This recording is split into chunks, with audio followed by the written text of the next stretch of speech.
Mhuri yeZimbabwe aiwa chikwata chazonyatsobuda manje kuti aiwa Nelson Chamisa akasirwa chimuti nemaMorgan Tsvangirai, nekuti vanhu vanyatsokutsvaka evidence ndipo vanyatsokunyora kuti aiwa zviri kuitwa naNelson Chamisa izvi hazvisi zvega, asi munhu anga akatoonekwa zviri maari namaMorgan Tsvangirai. Sasa mboendera mberi nenyaya yedu nokuti zachibva wasubscriber wolika wotina on the bell icon torambotsvana maupdates anokupa pano paZM News Live. Noti pane anouya oposta picture raishowa Morgan Tsvangirai ana Nelson Chamisa, anobva anyora kuti the way Tsvangirai looked at Nelson Chamisa on this picture says a lot about how the two related and more so how Tsvangirai loved Nelson Chamisa, trusted him to continue with his legacy of democracy.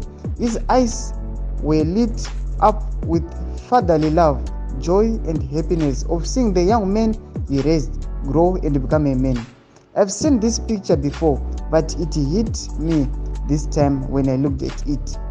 Saka uyu munhu anyatsotaura kuti aiwa matarisiro aita Tsvangirai kuna Nelson Chamisa anyatsokuona kuti iyi ndiyo outcome yangu, uyu ndiyo munhu wandakalecture, uyu ndiyo munhu wandakadzidzisa, ndiye munhu achazoita movement nevanhu semadiro anoita semovement yaingoitwawo naMorgan Tsvangirai. Saka mhuri yeZimbabwe sezvamuona picture chimbotiudzai kuti munofunga kuti kudii pamusoro pepicture iyi. Pinde mucomment section medu motiudza mafungiro enyu. Aiwa muchisubscribe kulika pachene kuti na on the bell icon torambotsvana maupdates anokupa pano paZM News Live.